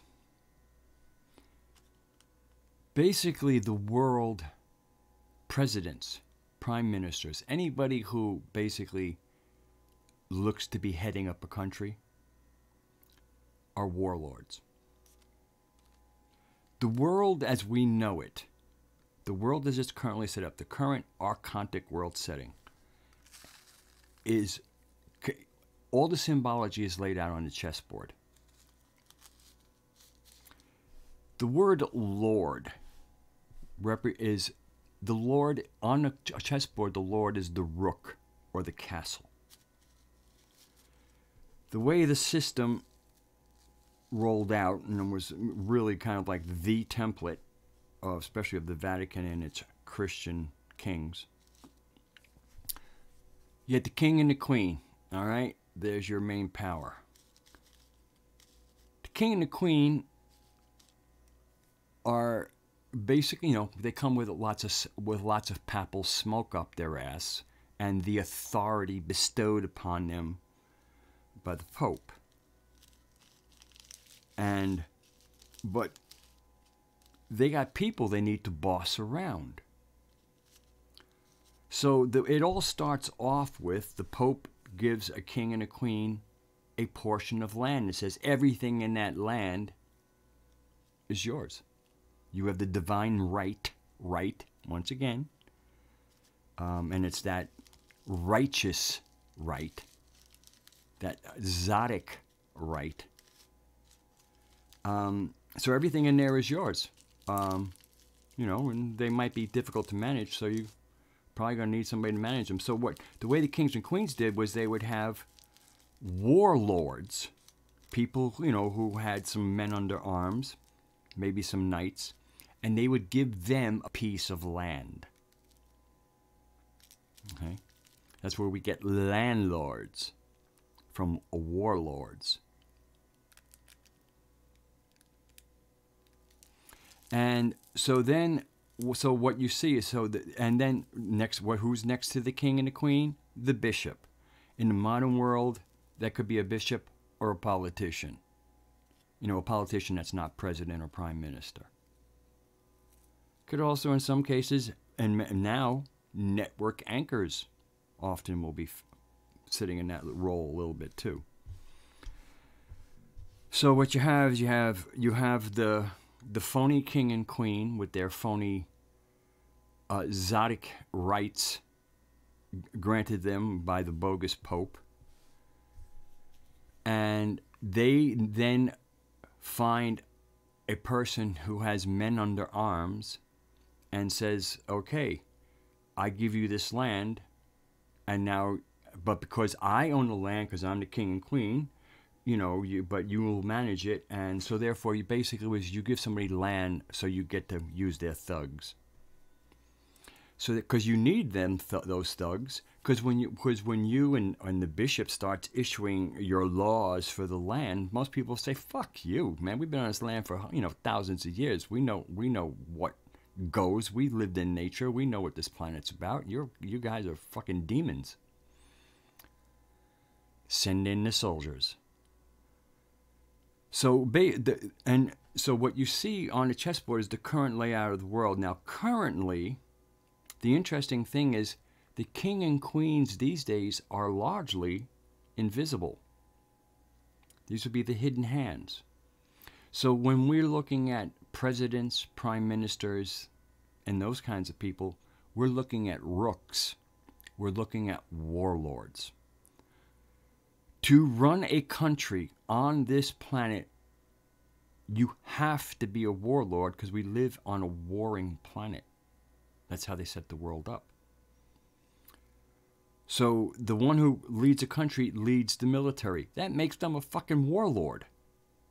See, nothing has really changed other than the king and queen are largely invisible. Who, like they kind of call Rothschilds and those type kingmakers, right? Well, no, they're really the kings. What they do is they pick their warlords. And so what you have is the warlord, is the castle. You have the knight, who is under the employ and will also get some lands from the warlord for services rendered, butchery. And then, of course, next to the knight, you have the douchebags, bishops, politicians, another human refuse. And then in the center point, you have the absolute cream of the cesspool, the kings and the queens. Like I said, they're largely invisible now. You have a visible queen in England, and she's visible and potent. She's kind of still operating, So, and then, what do you have in front of that back line? You have the pawns. Hello. That would be us. And that's how the world's set up. And we're just like on a chessboard, the pawns are completely expendable. You got to have a few of them. You're going to need a few of them. But like if you lose a few, it's a pawn. That's the world we live in. And it's through the dreaming and Sophia's correction that shit will stop. But it starts with being aware that you're a pawn on a chessboard. By their definition, then you wake up and go, oh no, Sophia has another definition. I am a sovereign. I am equal to anybody else on this board. And that's how we're going to conduct ourselves. But you need that kind of consciousness. So anyway, that will be my closing statement for the night. That the world that we're looking at, if you want just kind of like a pictorial of the fucked up world we live in, not the beautiful earth that we live on, but the fucked up planet we live on. Look at a chessboard and realize that's how it is, and then realize that every single leader of a modern country is a warlord before anything else. That is his primary responsibility, is warlord.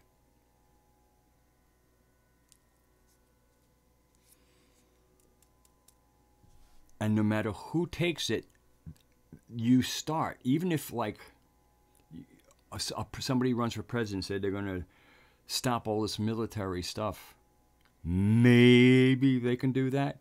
But no, even if they're going to do it, they're going to have to start out by taking the reins of the whole situation as a warlord. There is no president. It's warlord. So, and that's why, sometimes when we go, Putin isn't squeaky clean. He's a warlord. Now, again, there's some warlords are more reasonable than other warlords, but there is not a leader of a country that isn't a warlord primarily. And that's something to remember. Anyway. Oh, we certainly can make change. You know, basically, we're like the ocean, and these things are the turds floating in that ocean.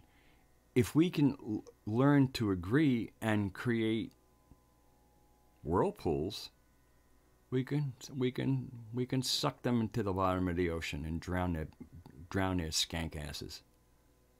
But it will take coherence, and that coherence could come through, you know, change of attitude. But once you hook in, once you walk into the Sophianic narrative and you run into that coherence, the coherence that is our planet, that is nature, that is a germ from the pleroma itself. That's when we start getting our instruction. And once people are getting the same instruction from the same source, that is conducive to coherence. Pretty hard to be coherent with different cosmologies.